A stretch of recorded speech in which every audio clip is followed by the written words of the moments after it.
Oh, hi,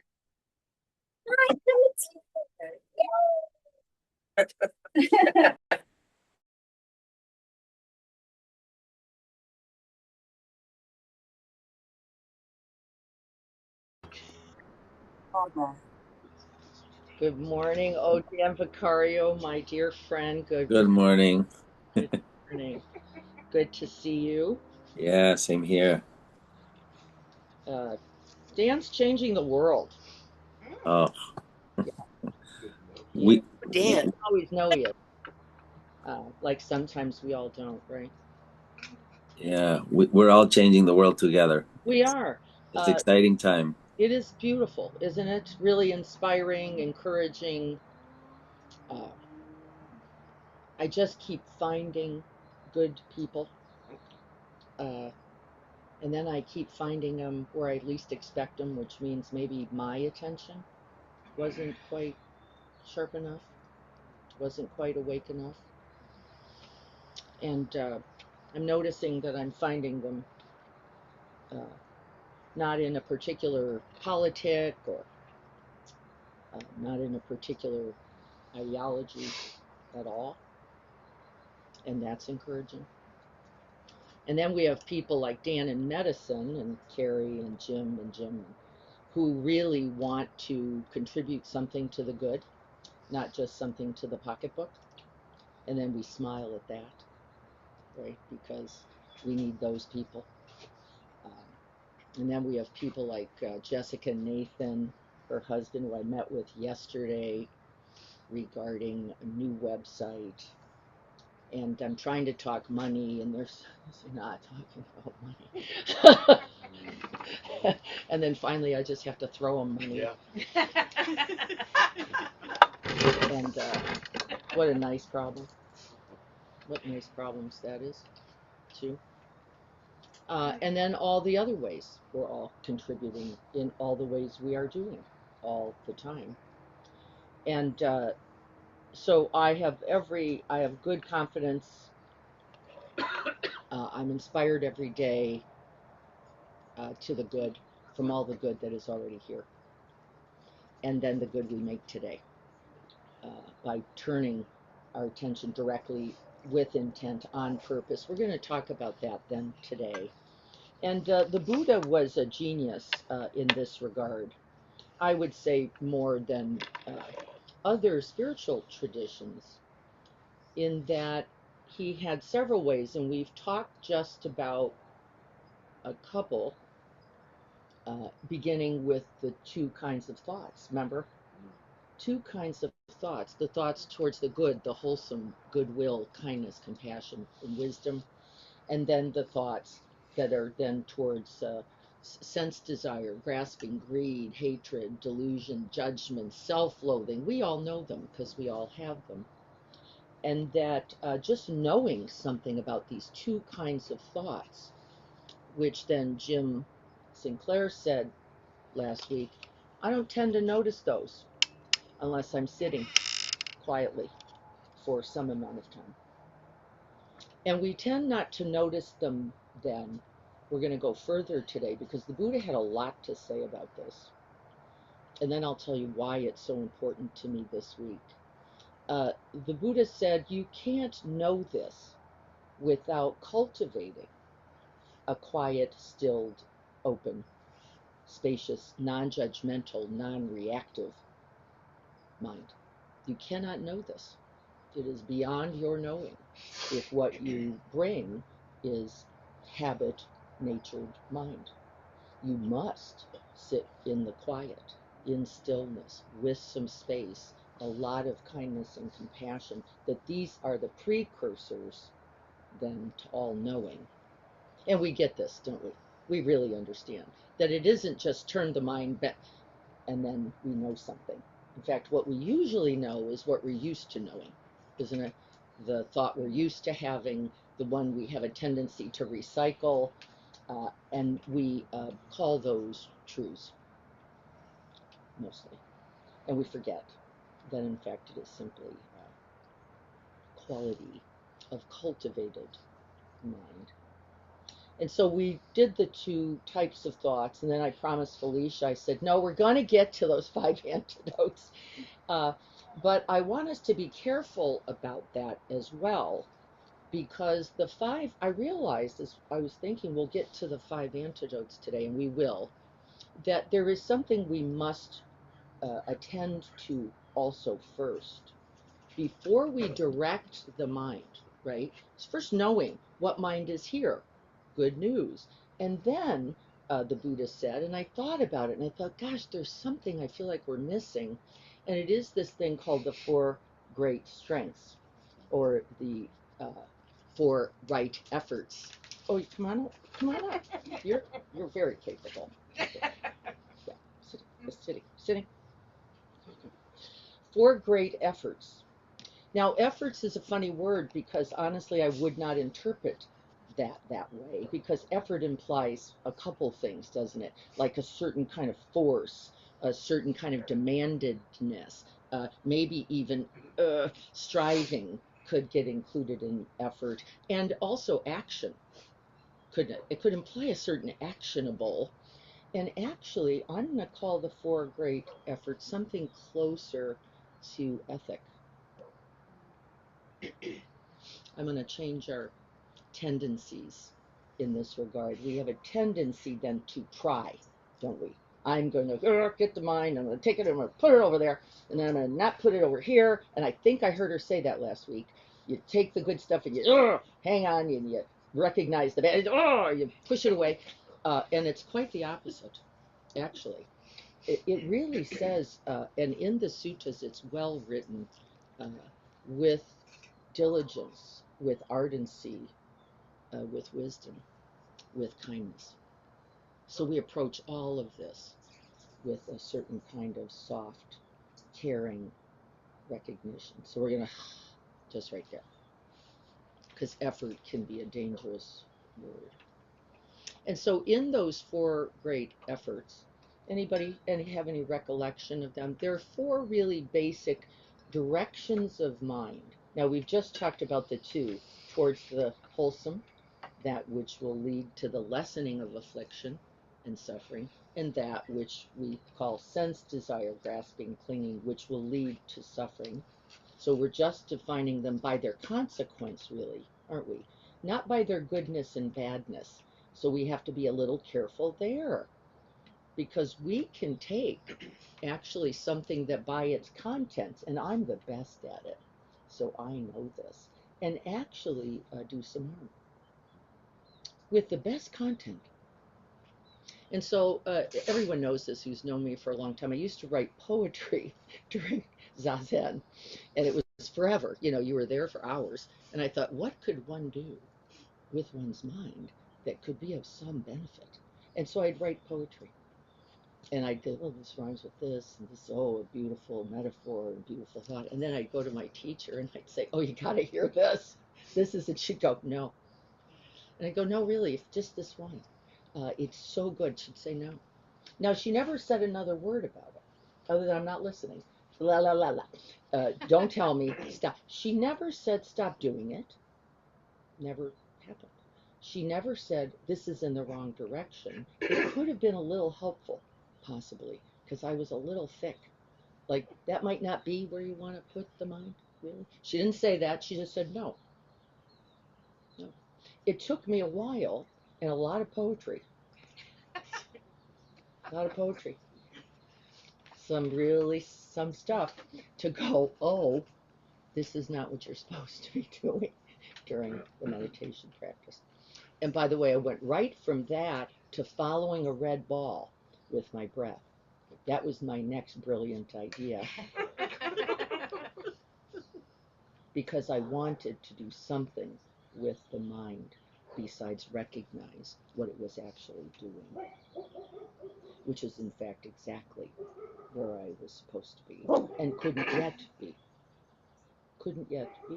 And now I can feel both for myself and all those just like me who just can't put the mind there yet. But what I will say is I think it was of lesser affliction. The truth is, writing the poetry and then following the red ball was of lesser affliction than quitting, because I could have, and I likely might have would have by discouragement. It was lesser than just saying fuck her, fuck this, which I'm very capable of doing, or fuck you to me. Didn't do that. And so really then, by looking at the whole, both karmically, uh, reactively, what my habits were, it wasn't so bad, was it? And so you might be following a red ball for a while. I don't know if it's the worst thing.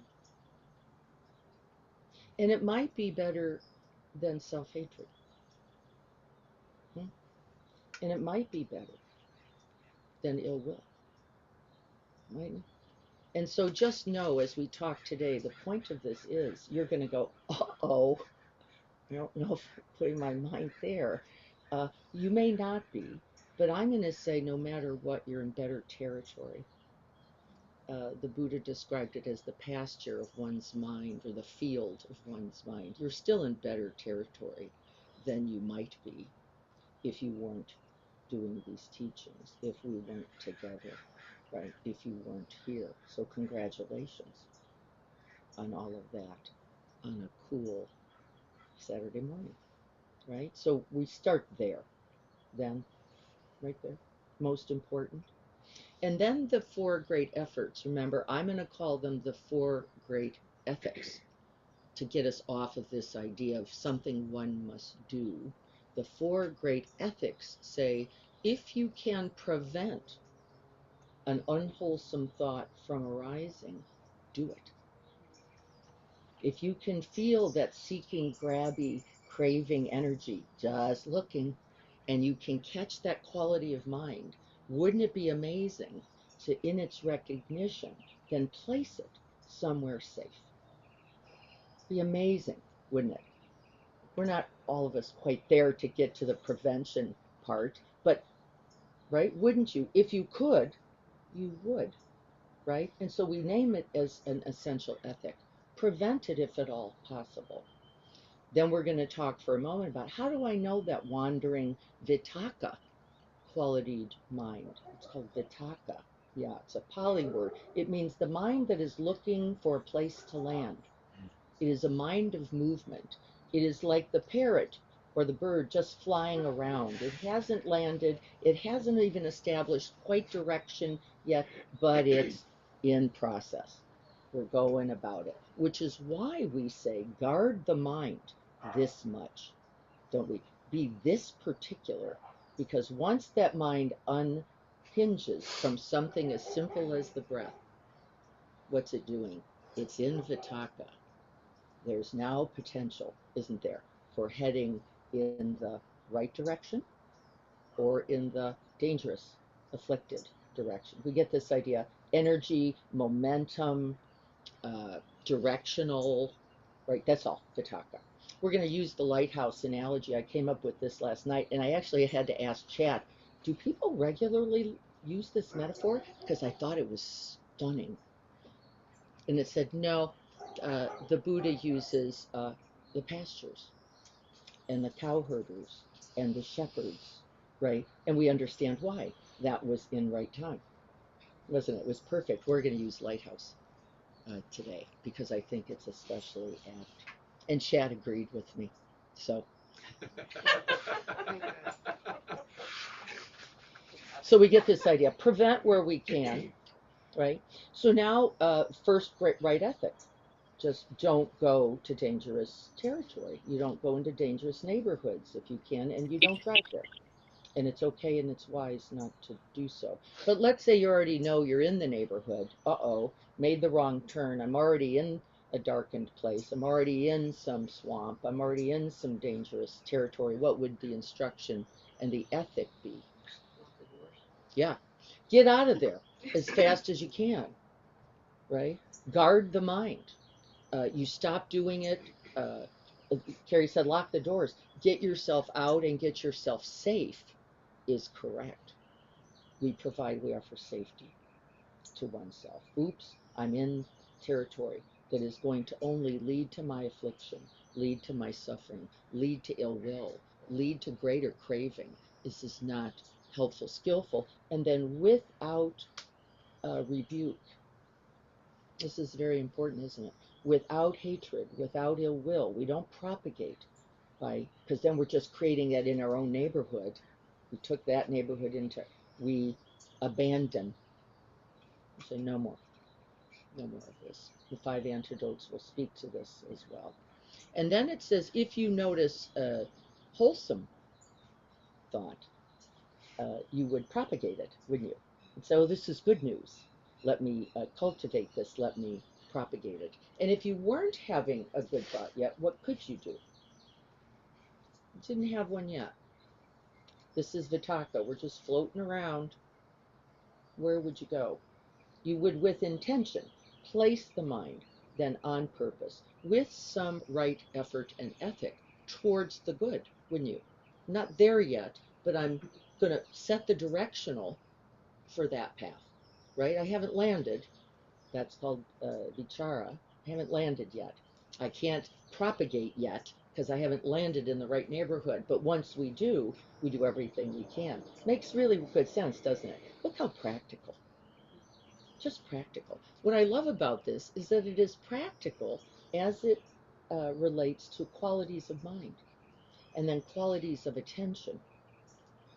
And it's really precise in its application.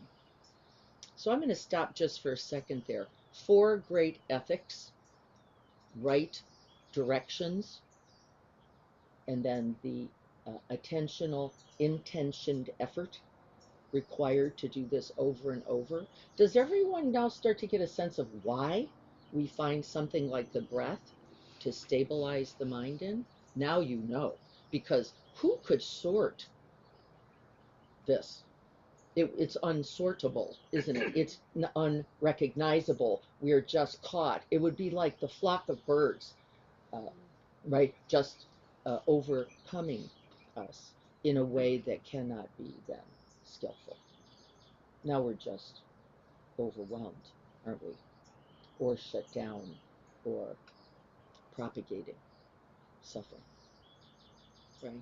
Anything anybody wants to say about this? Does it make sense why I would think that understanding, for me, it is a bridge to the antidotes. And if you don't understand that, then I think understanding the antidotes can really feel like efforting and really feel like demands and really feel like instructions in a way that they can be when we're really drowning. But before that, it's an invitation, right? It's first an invitation, not an instruction. Here's the possibility for the freedom and the awakening of your own heart mind. And I want us all to approach it like this, as an invitation, not as demand, not as expectation, not as failure, because we do it too much, don't we? We just do. And then we go, ugh! And sometimes I can hear you literally go, ugh! Like, oh, wrong place, wrong place. And now, by the way, I love the recognition, but we've got to change the tenor.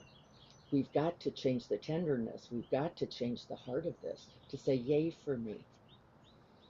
Yay for me, who now sees the path to the end of suffering right here, just in that recognition. Anything else before we go 70 on? years of habit, though. Oh, It's not easy. nope.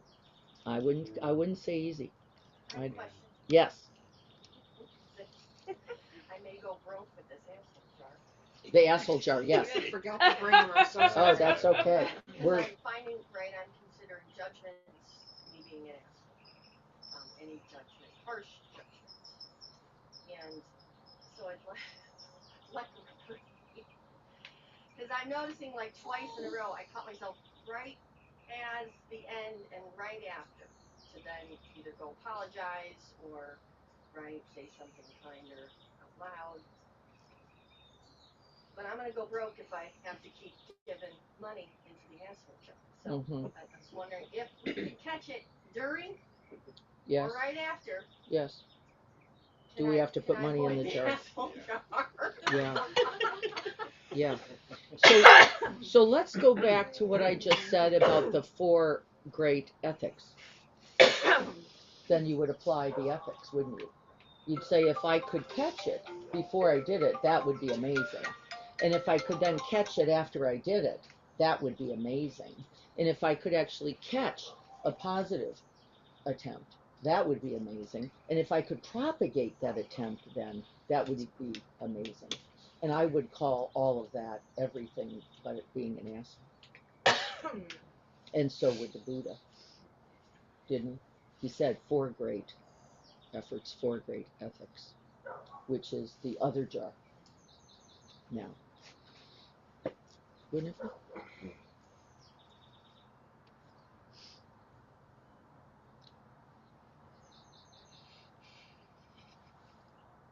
Thoughts of sense desire, ill will, and cruelty lead to my own affliction, to the affliction of others.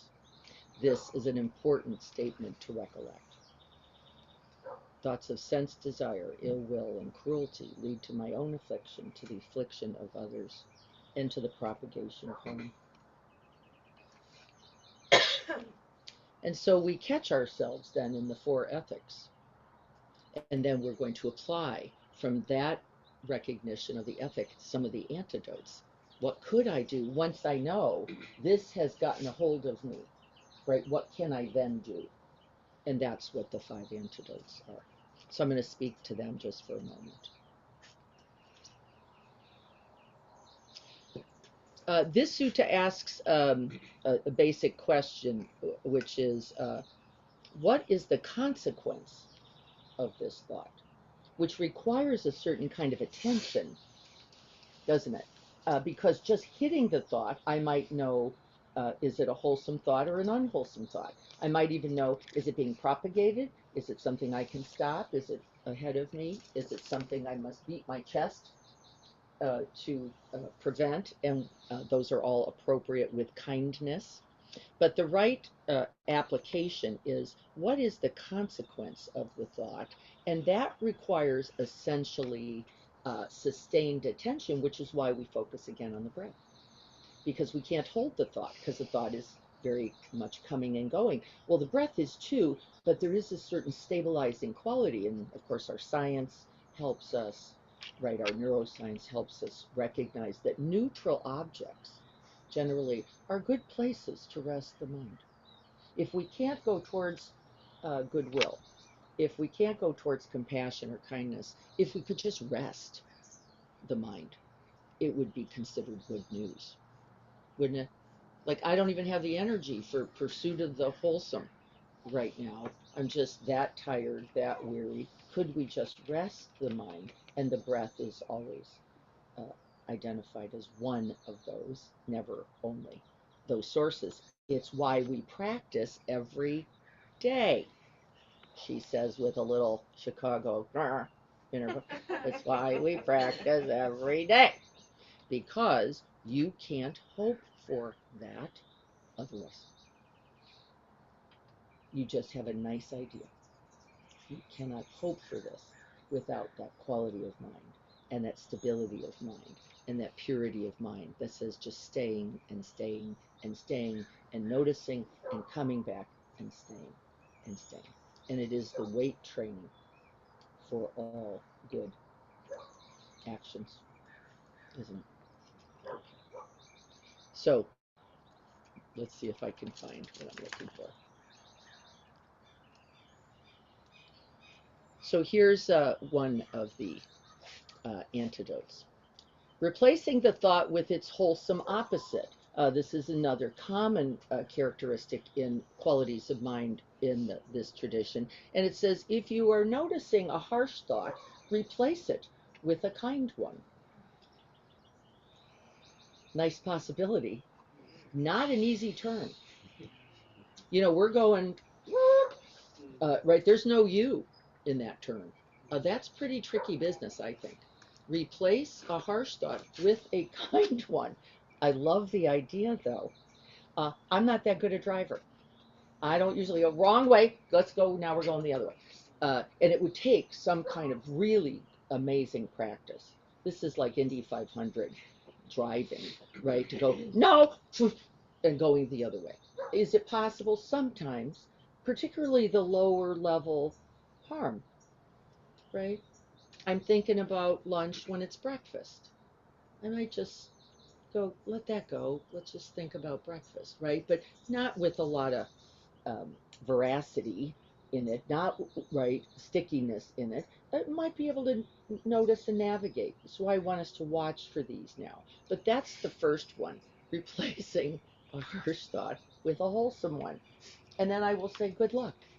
Should I wait till the end for a question, Diana? Not if it's about this very thing, Jean. It is, I'm confused because I think last week when I said if I walk in the kitchen and call myself a slob and then tell myself it's okay, honey, Yeah. I thought we ended up saying I owed both asshole jars money. And yet what I think I'm hearing you say now is that's actually the way to go. Uh, well, that would be so the asshole jars, Gene, let's clarify that is don't be an asshole, I really was, and hey, I recovered. So Yeah, we're saying the same thing. we The are. right action, yeah, Okay. that's the right action. And if you could do that and offer oneself compassion in Yeah, every occasion, it would be good news. I try all the time, but depression gets in the way. We don't have to go there. Well, Okay. Thank everything you. gets in the way. Depression, who needs depression? You just need the mind. Okay. You don't need a depressed mind for that. You just need a mind. Because what are we going this way, going that? And then, yes, with depression, stickier, heavier, more Yeah, weighted, more repetitive, more ritualed, more believed, right? exactly. Yeah. But And then yeah, it's okay. And that's not just putting upon the other question I had is you said to somebody else in the Sangha, I don't know who, no, we don't go for just a positive thought. And I you think don't replace just with it has to be felt. it has to be felt. Okay. Yeah, Thank you. otherwise it's positive psychology and it Oh, has very little merit. so helpful. Thank Yeah. you. Yeah. If you can say it and believe it and know it, Oh, yeah. yeah, that's But beautiful. I've already judged. So there's that. There's Well, the grass. judging is the judging. Yeah. That's also already gone. You might think so. Uh-huh. Till we till we propagate. Remember, one of the ethics says if you recognize a thought is harmful, do not propagate it. If you Okay. can, then offer your. So these are the more action oriented, but the ethic always applies first. Thank you. Remember, that's why I said them. The ethic applies before the antidotes because you can take an antidote and make a mess of it, as we know. You can take a right medicine and do a wrong thing with it, can't you? And so we have to stay more mindful than just, well, that's a good thing. Well, that's not a good thing. Well, this is right. So we be watchful. It's not quite as black and white or as simple, but replace it with its opposite. We'll review some of that later. With ill will, we would offer maybe loving kindness, and in Jean's case, compassion and loving kindness. Is it also like I was talking with a friend yesterday about, Maya Angelou's book where she told the story of when she was a single mom and she was going to kill herself and her child, and then the man intervened and took the child and said, gave her paper and pen and said, Yep. write your gratitude list. Yes. And it brought her, Yes. Yes. If you can know this, if you can, with genuine gratitude, generate the list, it's very hard work in the middle of self loathing. Is it possible? Yes, I think it is. Do I think it requires infinite lifetimes of practice? I do. Otherwise, I think you're just replacing. And I don't think that's the point here. It's turning directions. It is turning the direction of mind, heart mind, not just placing the mind on the object, a different object. I don't think And it that's will harder. last either. It doesn't. Well, then you feel it's failed. And how many people come to me going, this didn't work? Well, this is every day. It wasn't sincere from the heart. No, Why. no, it wasn't. There was no internal. It's just another. We're replacing with another external action. We can't do it. It won't work. It'd be better to just hold yourself, literally, physically. That would be preferred from my point of view than starting a list because I think we can place the mind uh, mistakenly. as an action, but without the ethic and without the heart attached. And it's a waste of time. I'll tell you, it's a waste of time. Well, I remember my son's mother didn't want to keep him, and she wanted to abort him. And I remember how much my heart needed to talk from my Yes, heart to her, and then yes, she kept him. yes, yes, Diana, yes. I know that you've spent entire sections just focusing on compassion and loving kindness. And I recognize that this has been a really big part of my practice. I'm curious to ask you, I had to take almost a decade out of the practice of focused attention. Not that I wasn't practicing the focused attention in the way that you're describing, but the compassion and the self-compassion piece was so under-resourced that it needed emphasis, and that needed to be cultivated in order to be able to really practice the mindfulness and the focus in the way that we're talking here. And I find that with a lot of people that I come across, and I'm curious if you could give us your thoughts on that. Yes, they're not separate, Denise. They're not separate, but at the time it Yeah, was so under-resourced that it wasn't accessible in the way that I have now come to believe the practice was intended as the same. yeah. I don't think there's an order.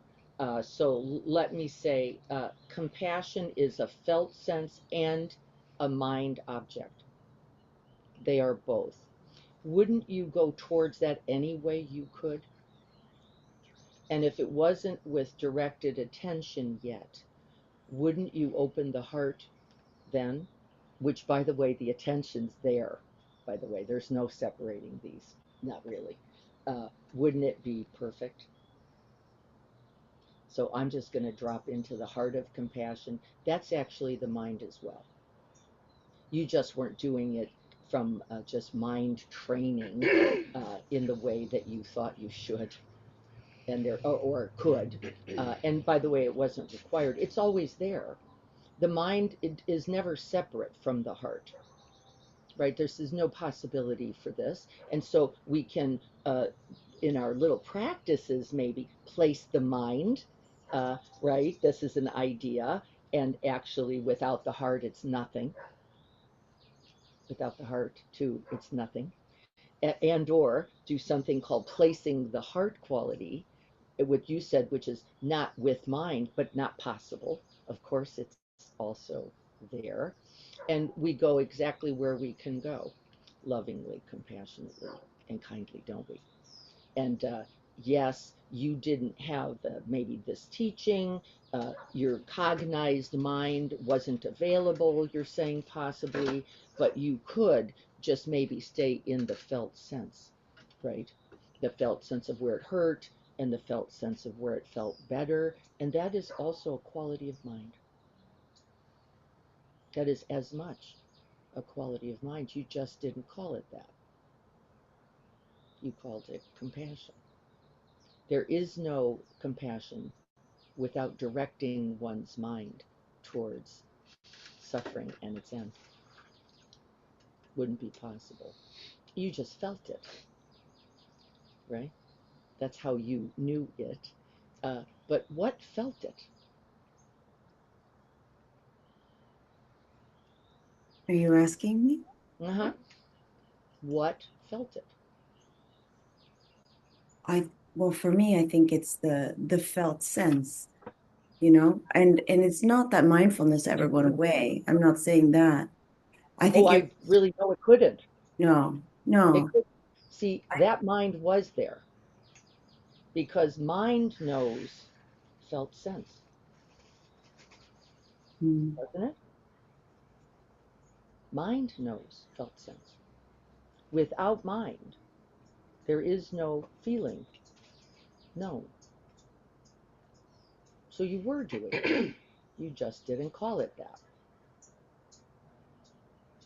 You weren't doing mind training. You were doing heart training. Well, what did I say? Heart mind is the same. One cannot exist independent of the other. You just had a particular focus. I'm just working towards the felt sense right now. But your mind was just completely there. So,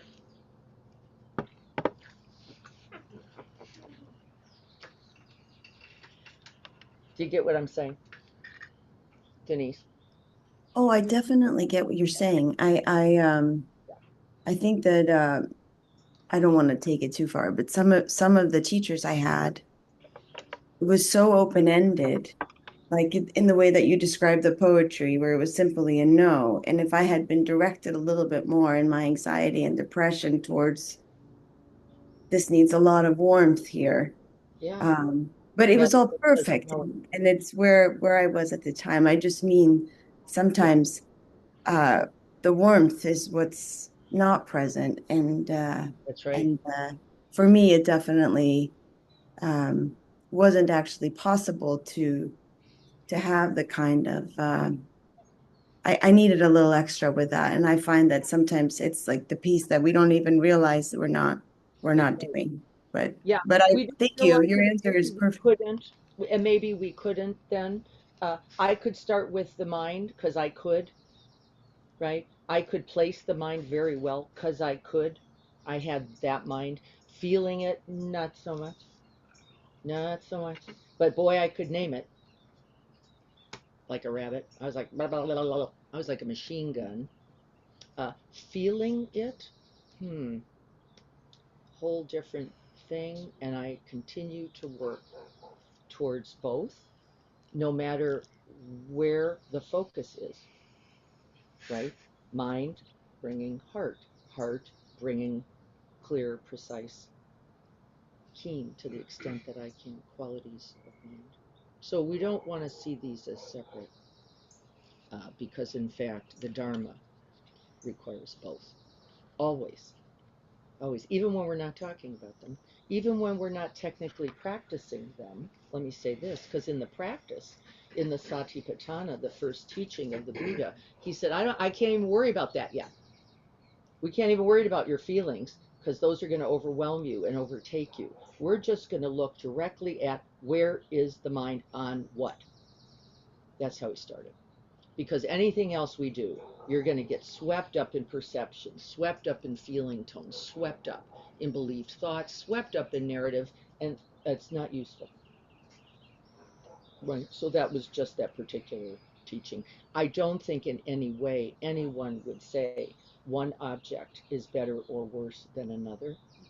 They would say knowing what can be known is always skillful, right? And beautiful. Thank you for that. I think that's a very important point. The second antidote would be reflecting on the danger of the thought. Danger is a little tough for me.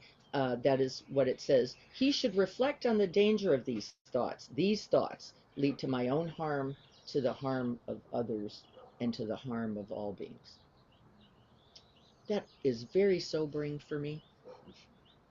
Very sobering. I often invite that thought.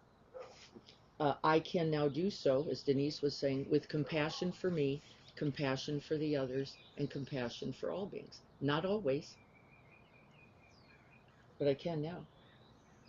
Not with, you idiot, get it together, get the mind where it belongs. You realize this is causing harm to the whole world, the Buddha just said, right? Which can be even more inflictive, even more destructive, even less compassionate, but with compassion.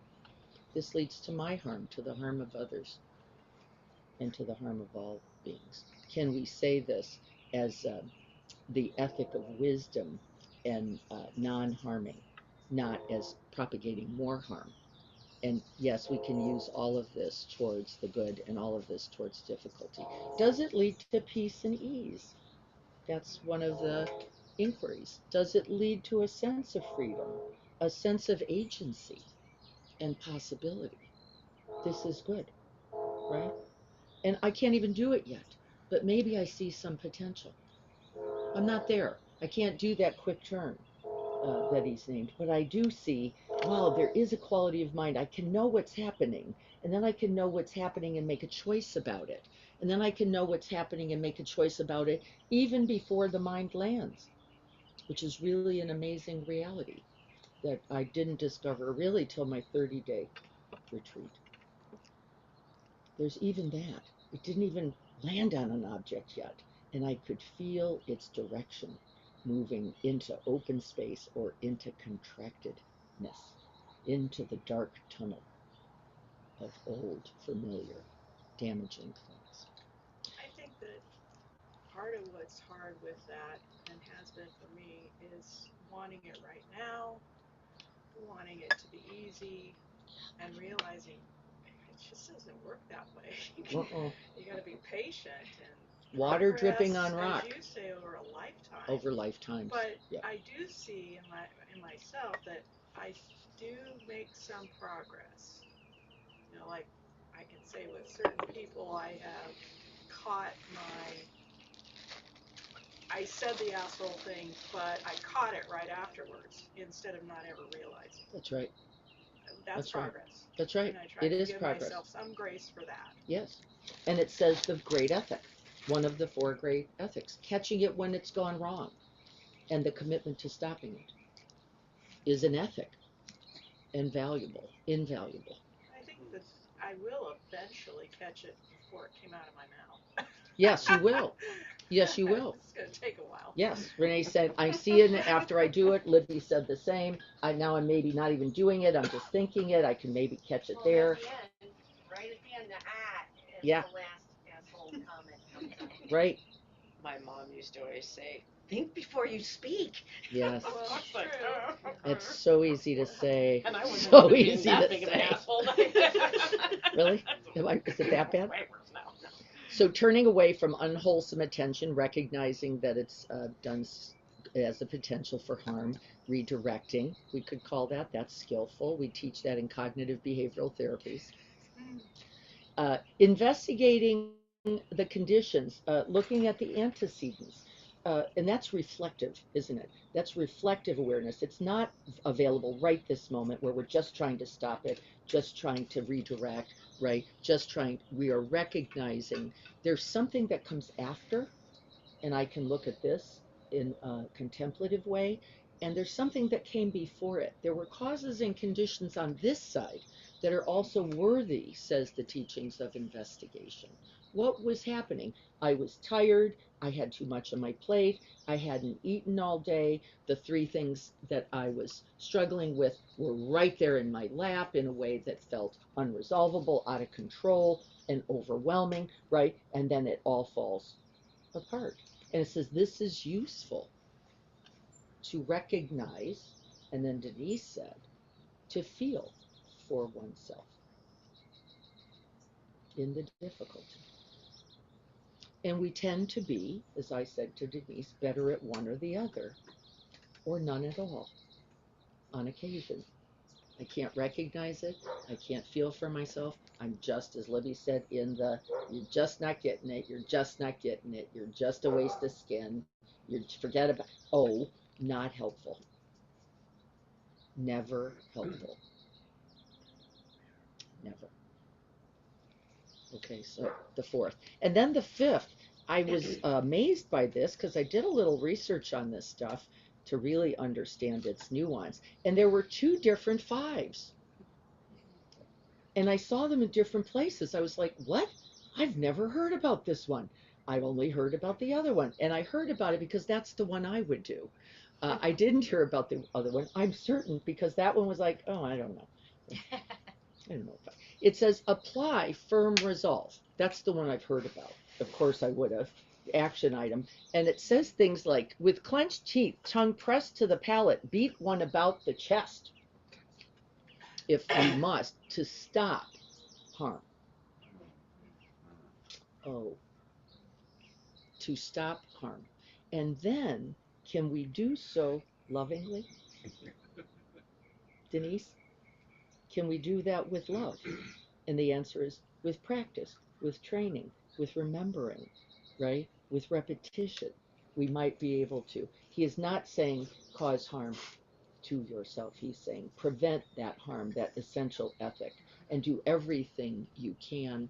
And in fact, in the Greek myths, there was Ulysses who asked to be tied to the mast wisely, lovingly, compassionately. Do not let this continue to happen, is the point of that. But the one I had not heard about, I was actually shocked. It said, let go of all attempts. Just let them all go. If you really just can't get there, one of them would be tie oneself to the mast, and the other says, just let go of everything. Don't try for anything. Come into open space. That might be all you can do.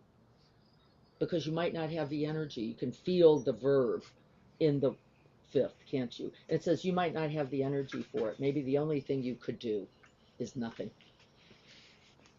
And wouldn't nothing be skillful? Like, let it all go.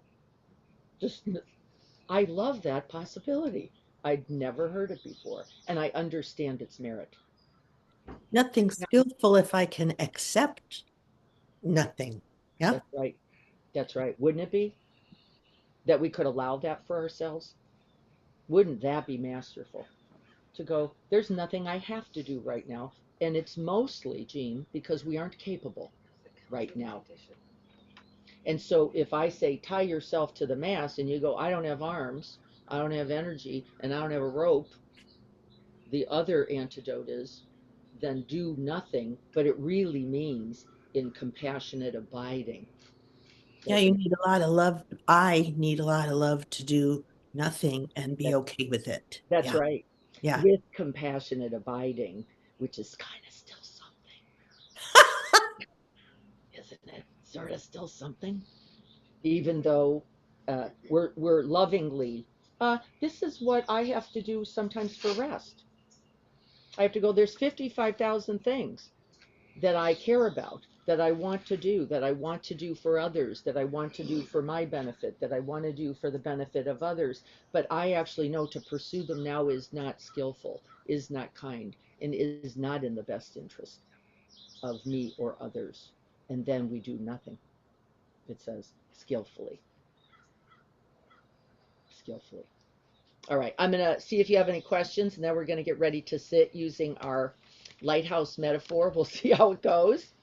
Yeah, my approach to social media algorithm is to turn it off. Yes. That works for me. Yes, to turn it off. That's right.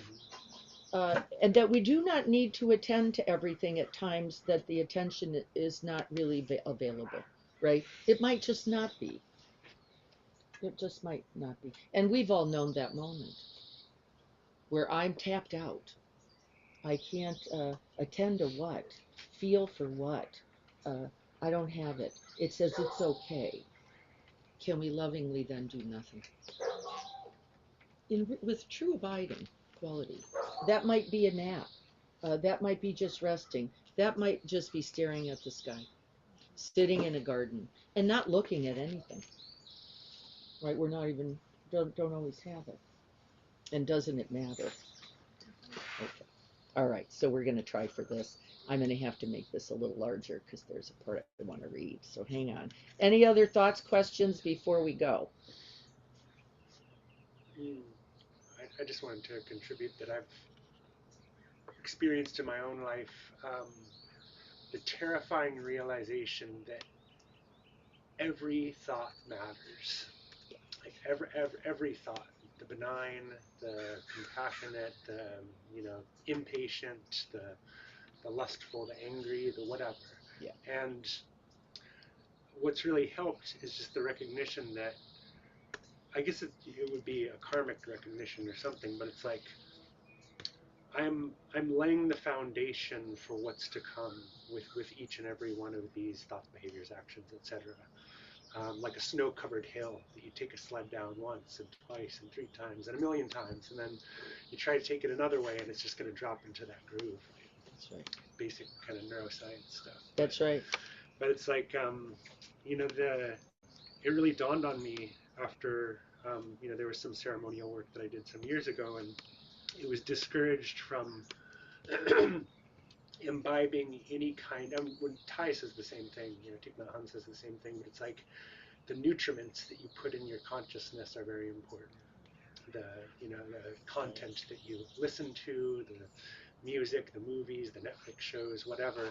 Yes. And it's completely changed my life because that's affecting the content of my thoughts, and then my thoughts are affecting the content of my words, and my words are affecting the content of my actions. And so diligence, I guess that's right, diligence, yeah. That's right. Mm-hmm. Heedfulness, Yeah.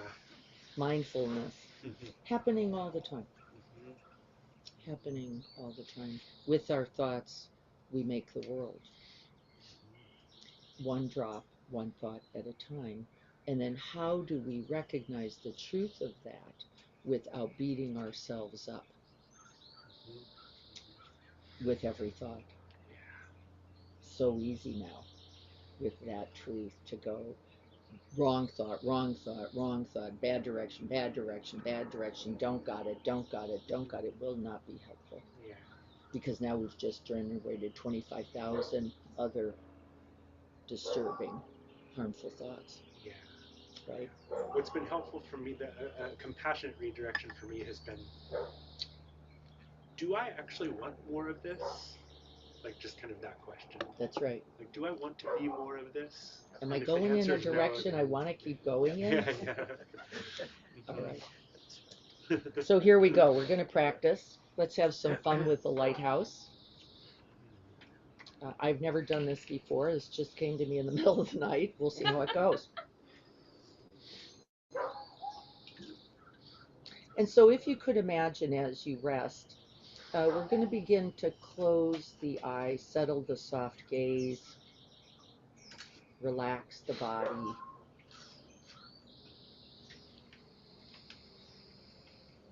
And we're going to just see if we can't notice the light of awareness. And that light is directional as well as all pervading. There's two qualities to the light. The light is always available, never goes out, always present. That's awareness itself. And then directional as well, that is attention. And we're going to use both of these gifts. We're going to take a moment to reflect on all those who have come before, who have cultivated these gifts throughout time and evolution and practice and diligence to get us here. And then we're going to practice here to use this light skillfully, compassionately, kindly, towards the benefit, the welfare, the happiness, and the freedom of all beings, now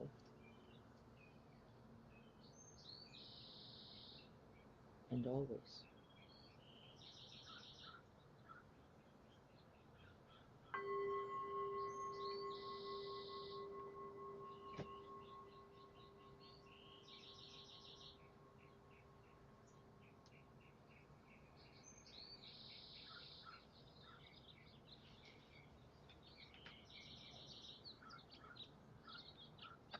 And just noticing for a moment where that light is shining. This is Vitaka, noticing sounds and the sound of my voice and the cold of the feet and the warmth of the dog. It's got a scanning quality, maybe like that lighthouse in its just searching behavior. Left to right, up and down. Just the sense of its potential for seeing, for clarifying. And at this moment, it doesn't matter where we place it. just that we see all of its potential. That's the vitaka.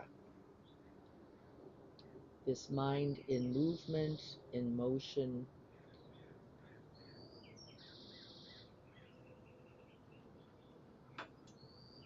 with infinite potential and energy.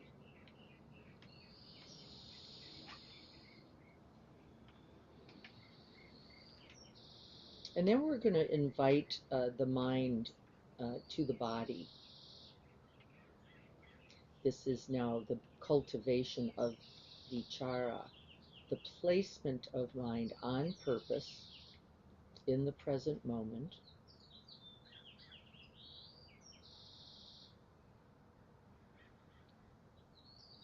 making a commitment to a directional, placing that light here in the body as a whole as it's sitting.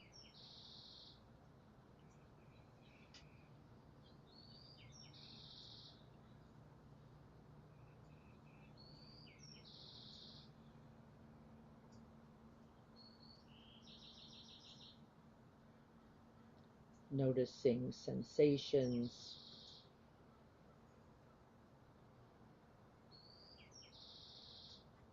movement,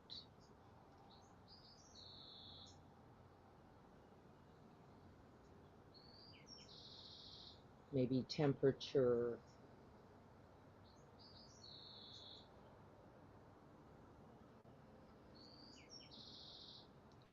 contact points.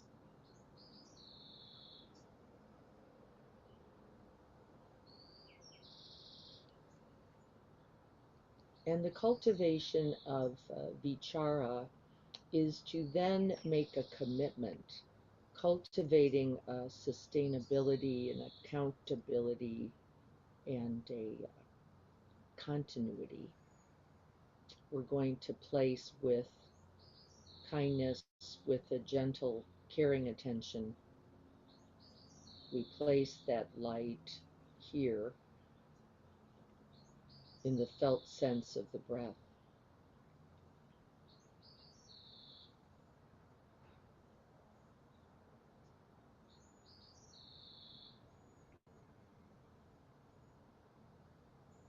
Just noticing the rising, the filling,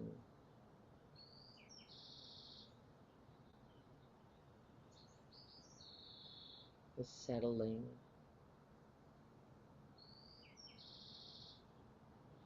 And vichara requires repetition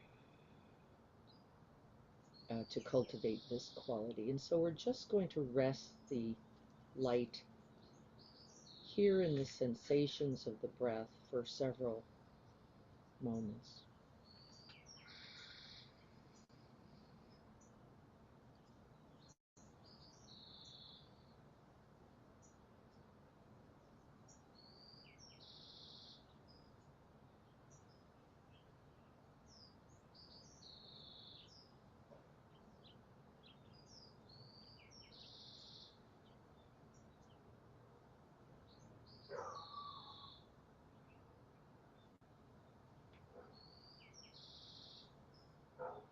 And when you notice then the movement of that attention, that light, to sounds, to thoughts, to emotions, we just recognize with friendliness. We recognize vitaka, or this movement of mind, and we simply invite it back. We place the light once again.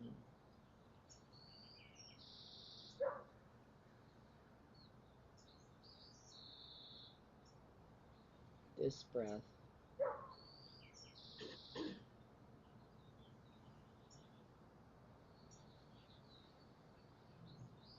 And this one.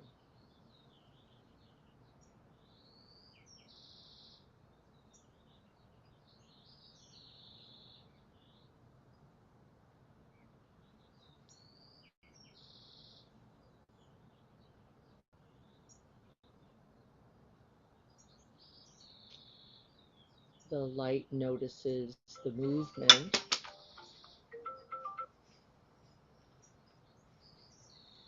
the ever changing, rising and falling nature of the waves,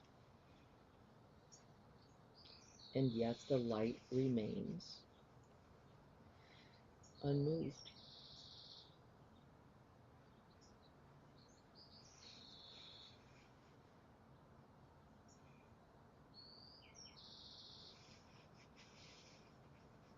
Vichara.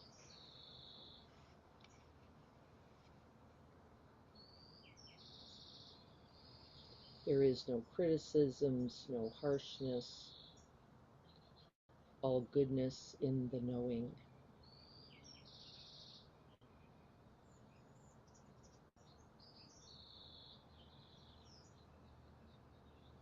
Rest here.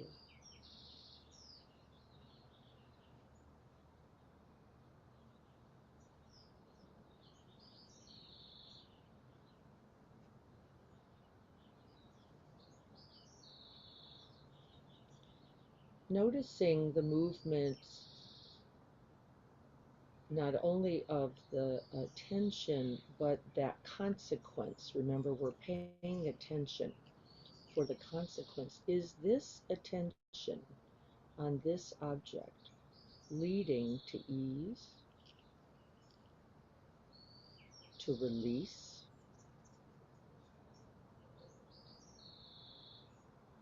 Am I more capable of recognizing quality of mind?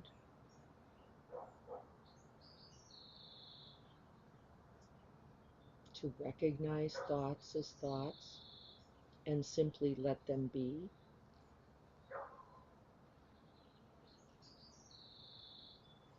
We have moved from placing the light to resting the light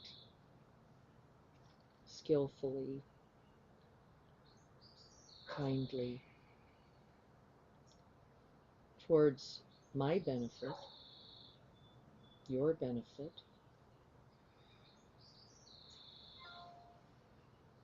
the benefit of others,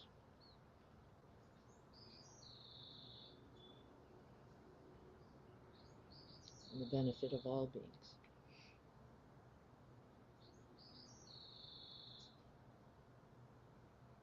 This is how wisdom is cultivated. Never with force, but with steadiness.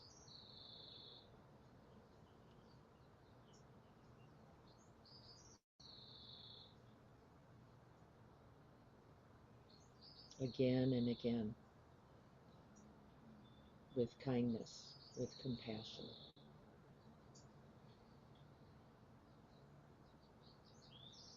We place the mind.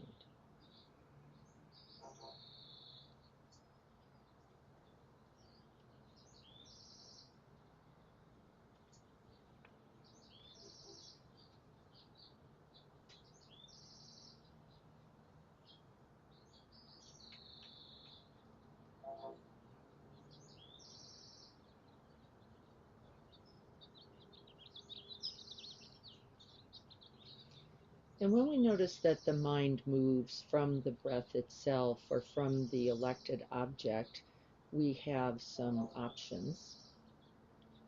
Noticing the light moving, we can make a choice to place the light elsewhere. We may move to something that we identify as most important, most essential, and then redirect attention with intention. This is skillful.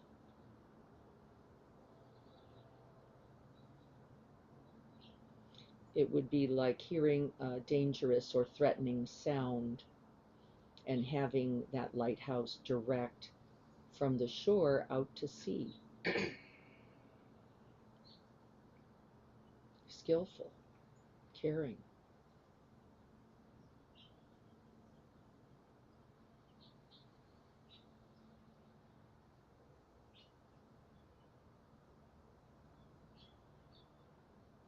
You might notice that that light of attention has placed itself on something pleasant, maybe a mermaid,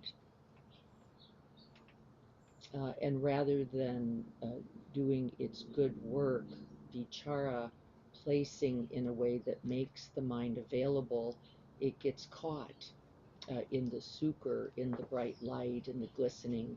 And we, with recognition with this, can redirect the mind, that light, can decide, well, not mermaid's pleasant, but right now it's not of greatest benefit, best to continue to place it in that scanning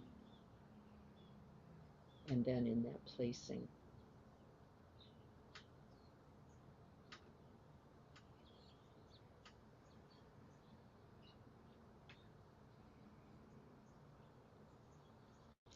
The lighthouse keeper might have gone to sleep, no one directing the light at all.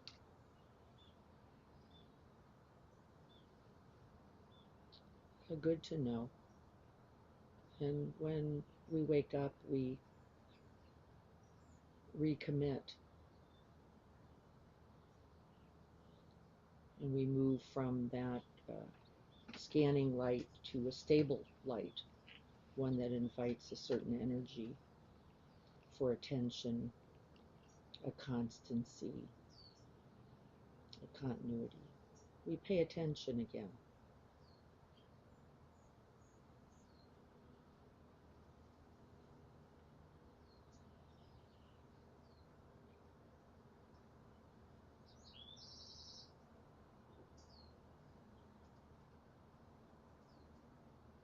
During the light of day, when the lighthouse is not as needed, the lighthouse keeper gets to take a walk, relax, restoring, nourishing, renewing, very skillful, resting.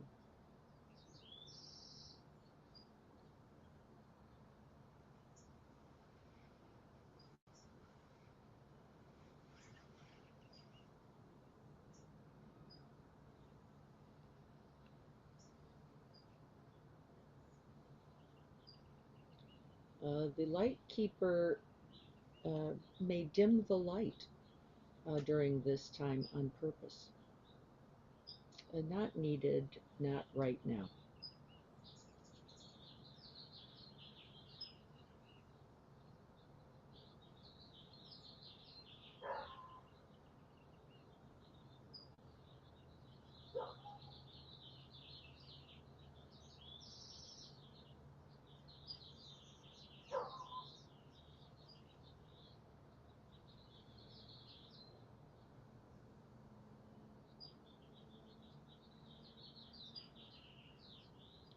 And then there are times when this lighthouse is all that there is, all that is needed to keep everyone safe, keeps us from the rocks. It invites direction, placement, safety.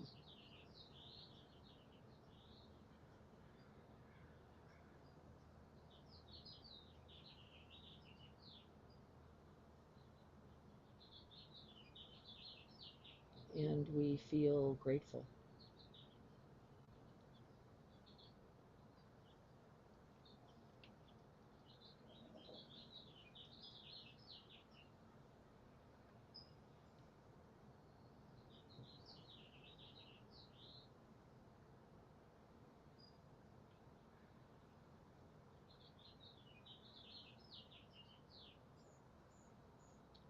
Every once in a while, the lighthouse keeper, in its scanning, comes upon an object it doesn't recognize. It's unfamiliar, maybe confusing, uncertain. It can simply recognize the not knowing skillfully and sustain attention for a time, just shining the light with the I don't know what this is, not yet.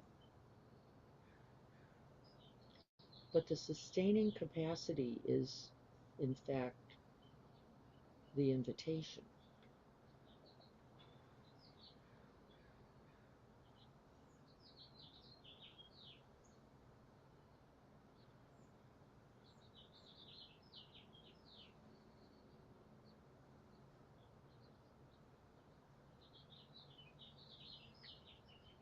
And as the lighthouse keeper gets more skillful, then you can create wider berth, a vaster sky of attention.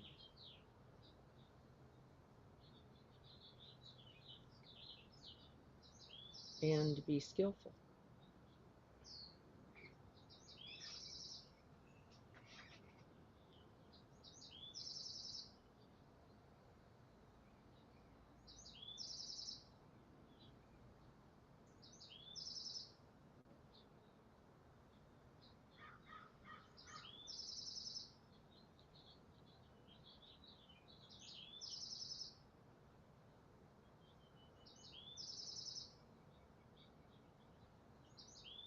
Remembering that all of these capabilities are yours. They are also trained and practiced. And they are done so towards the good, towards well-being, towards ease, towards kindness and compassion.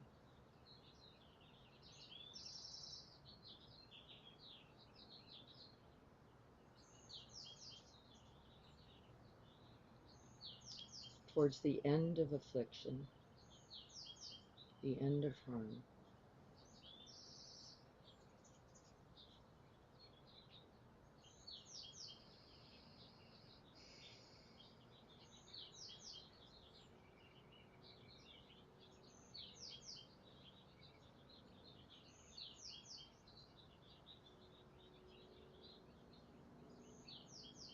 And the nourishment, the propagation, the cultivation of the good.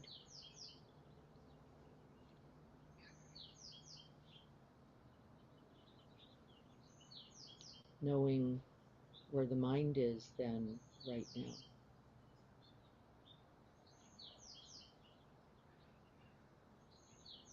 And with a warm and loving heart.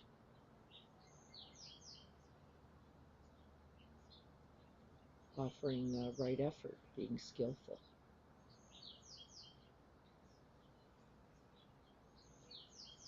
Being kind.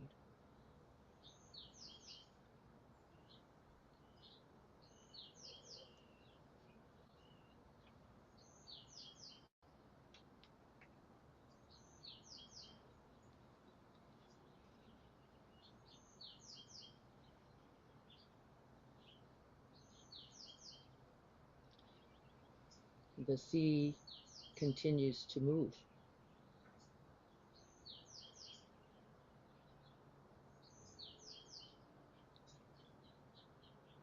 The light continues to shine.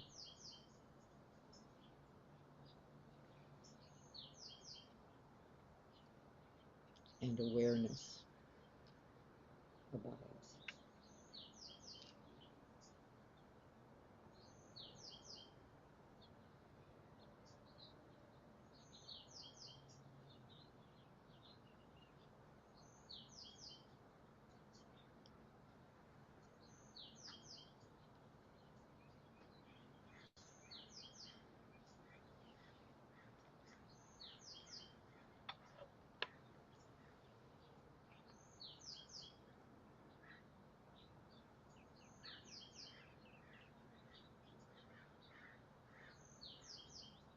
Compassion's way.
So what say you, lighthouse keepers?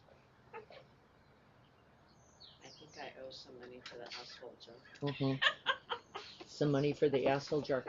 Yeah, let's do that. That's one of the benefits. Carrie's the jar keeper for right now. So what for what?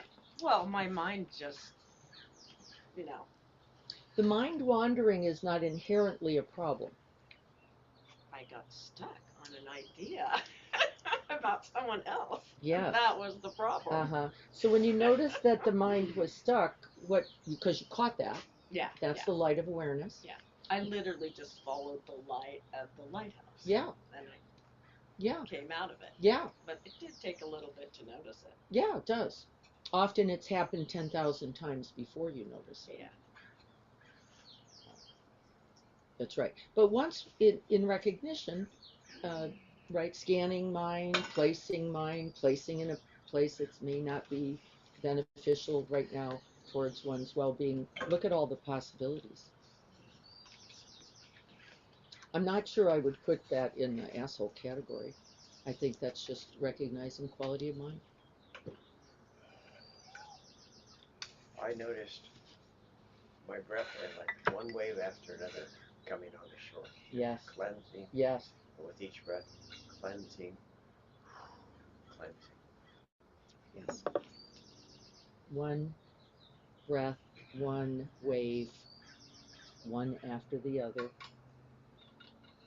attending, attuning, abiding in moments, in moments, just able to rest there. And we really want to use those moments to rest, in fact. There is a certain jhana quality. We're not going to talk about those today, but that is a quality of jhana, usually the third or the fourth level jhana, where the mind just abides in that gentle wave. And there's nothing to do. There's just beautiful energy for it. You even think to yourself without disruption, this is an amazing place. Everything's really fine and okay. But it's not pulling you away. You're just in it and in it and in it for a time. Usually takes a certain cultivated quality of mind for that. But we want to enjoy that when that's there. It's naturally nourishing energy creating, a practice sustaining. So, enjoy. This is a moment where you will have to do nothing, by the way. There's nothing to do there, but rest in that. For me, the mermaid analogy was fantastically freeing because it allowed a certain okayness. I was thinking of what kind of apartment I want when I move to Encinitas in a few months. That was my mermaid. And I was like, well, who wouldn't look at a mermaid, you know? And then I could and then I could say, okay, but is this the right time to be doing that? It was perfect, Diana. Thank you. You're so welcome. The mermaid came to mind not by accident. I have my own mermaid moment. And remember, we don't fault the mermaid, you know? We don't fault curiosity. It's just Right, curiosity. right. So where would we guard? Against getting caught by the Yeah. mermaid and letting her take us Right, away. we're caught and carried. And now I'm not looking for ships at all. I'm just mesmerized by the glisten of her tail, right? The wow, look at that hair floating in the water. And ships are crashing. Ships are crashing. That's just what's going on. We got a lot of rock, a lot of ships going right up into the. And then you remember, oh no, I'm the lighthouse keeper. I'm not supposed. And it doesn't mean that we don't enjoy. Again, there's a misunderstanding about this, isn't there? That it has to be less fascinating. We dull the sense doors, I think, in a way that's not necessary, but really to be skillful. What is the consequence of, of this?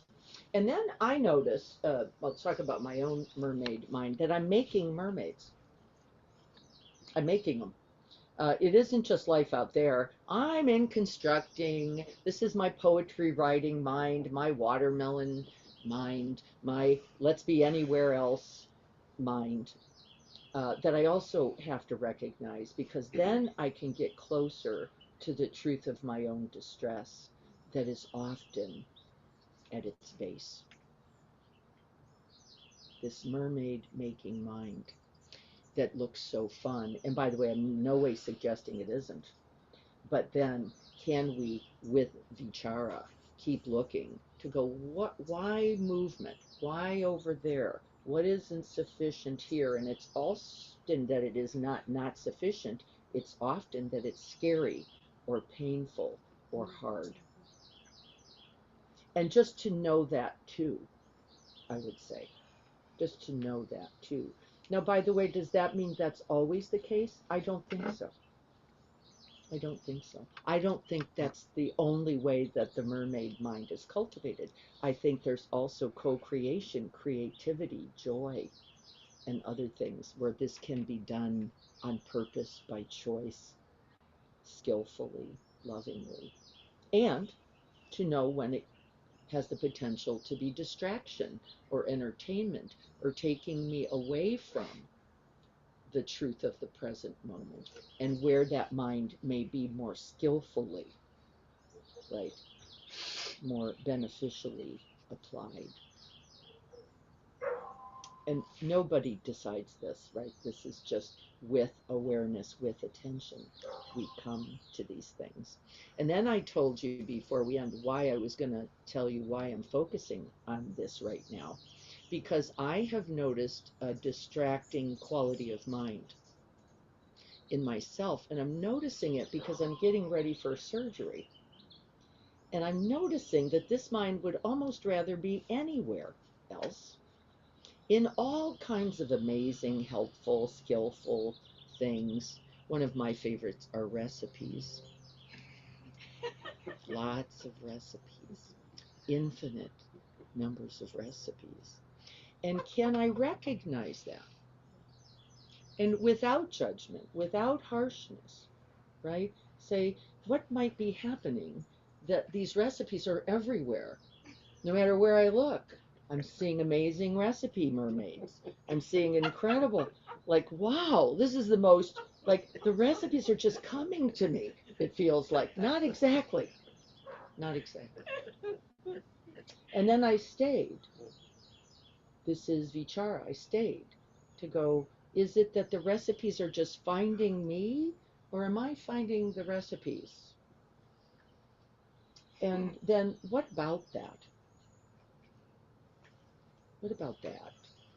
And where would the mind skillfully, lovingly go, I asked myself, if it wasn't here in that fabulous osobuco recipe? Where would it go? And what would be then important or valuable or of benefit? And then I turned lovingly towards the surgery and then went, nope, not the surgery. I don't actually care about the surgery that much. She keeps wanting to give me details. I don't really care. It's not, I'm not a surgeon. I don't care how you're going to cut that. I trust you, or I wouldn't be here. You're going to do it the way. Then I realized it wasn't the surgery at all. It was all that I felt and all that I feared about it. And could I stay there? And the answer is, I can. It's so subtle too. Isn't it? It's just like hidden. Like my mind goes out to like all these really interesting things, but really the feeling tone inside is fear. And then you go there, it's like, well, then That's right. I don't want to feel that. I don't want to be with that. Now I have enough training. The good news. I have enough training to go, you might want to stay anyway. You might want to stay anyway. And might there not be greater benefit here?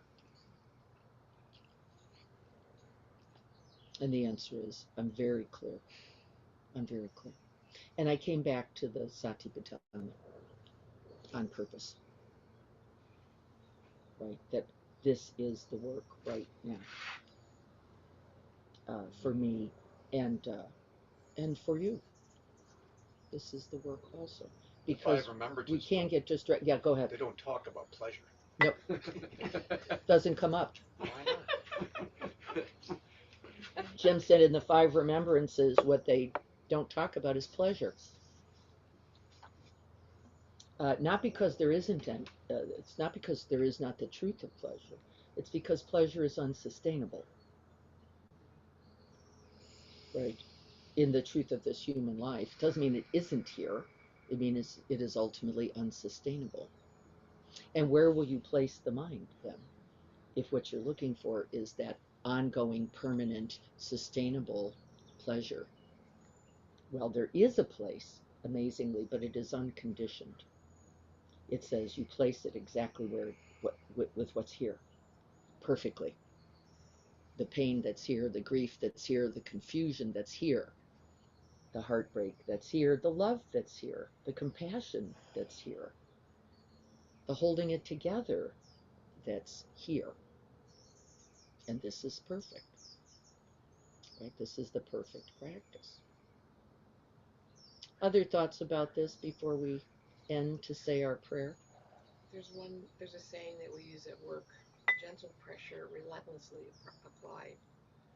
That kind I of love that. says, for me, it's theory that we use at work, right? So gently talking to people about the fact that they're dying.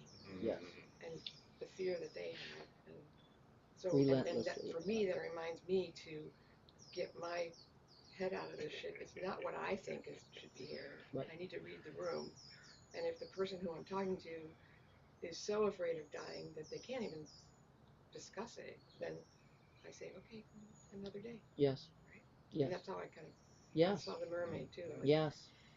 Gentle pressure, relentlessly applied, is something that Carrie uses in her work with dying. Is that gentle pressure, which is we keep turning, don't we, the light towards.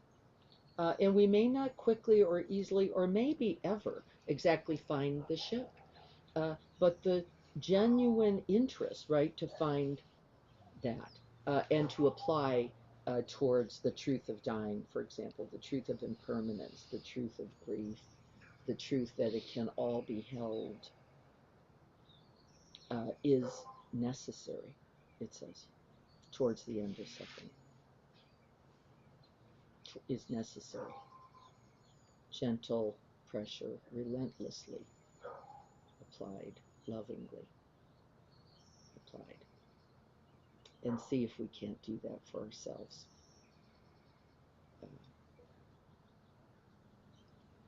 Each breath like that water drop dripping on rock.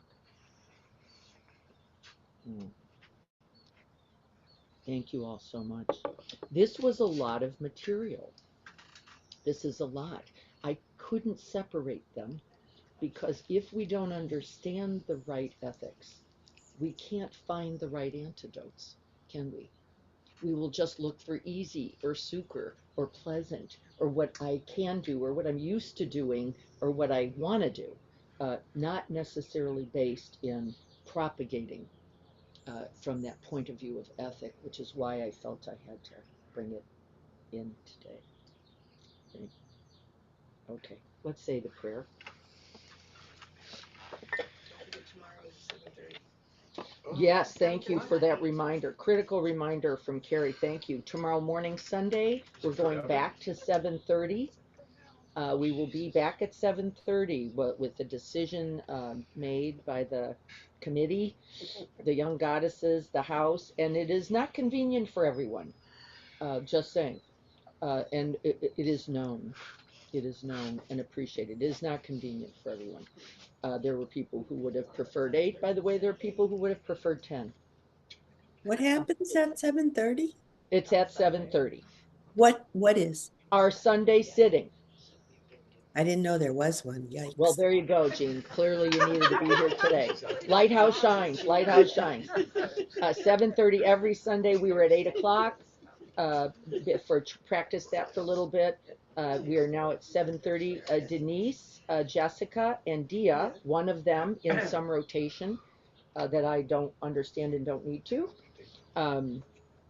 offer a half hour from was 8 to 8:30. Now it is 7:30 to 8 o'clock. I'm very excited for us all as we're working towards our everyday daily practices to be able to know you can drop in there. All right, here we go. So hands towards the heart, on the heart. And then, what good are the hands if we're not feeling? And so we feel in two ways, don't we? We feel the hands in the contact, but we also have to know and shine the light on the heart itself. And drop in there, breathe right in. Shine the light towards this precious human heart.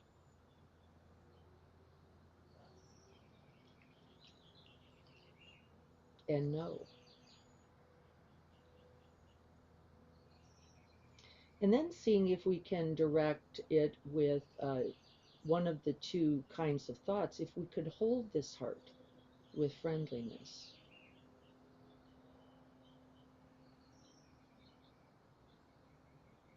And then based on what we're making contact with, we would apply the ethic. And so if it is towards the good, compassion, kindness, patience, friendliness, goodwill, we would cultivate it, propagate it, sustain it.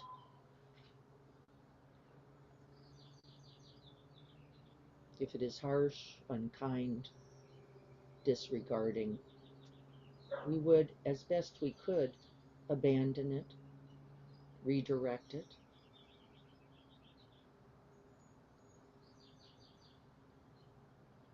do our best not to propagate it. And then we offer the Bodhisattva prayer, placing the heart mind in that vast, infinite, open, sky-like quality, the refuge of the Bodhisattva prayer.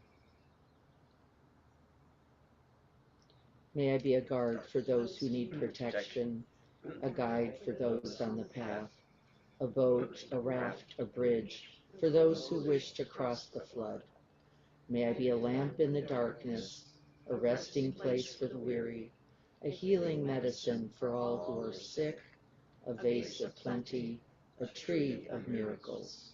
And for the boundless multitudes of living beings, may I bring sustenance and awakening, enduring like the earth and the sky, until all beings are freed from sorrow and all are awakened.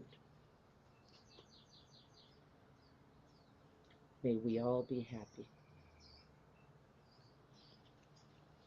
May we all be free from pain and suffering. May we all remember with gratitude and joy the gift of this precious human life, and may we apply it towards the benefit, the welfare, and the well-being of all beings. May we rest and dwell in this vast, open, arms wide open, sky-like quality of heart-mind, holding oneself, holding those we love, holding our communities, those we like and those we don't, and all beings, until all are free and awakened. And may this practice today contribute, and may it continue. So be it.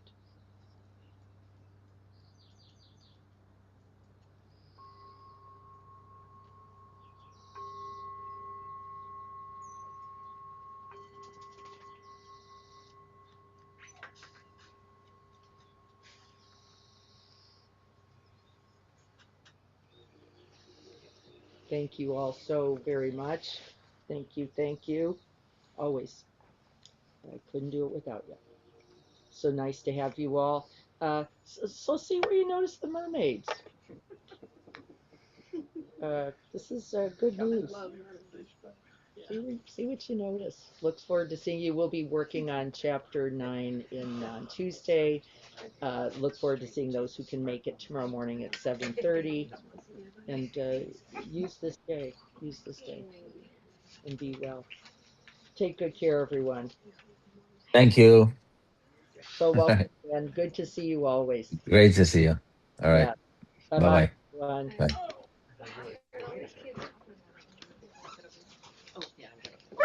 Okay. Oh, I know. Are you frustrated? Because I got the cookie. Because I got Oh, the you got I got the the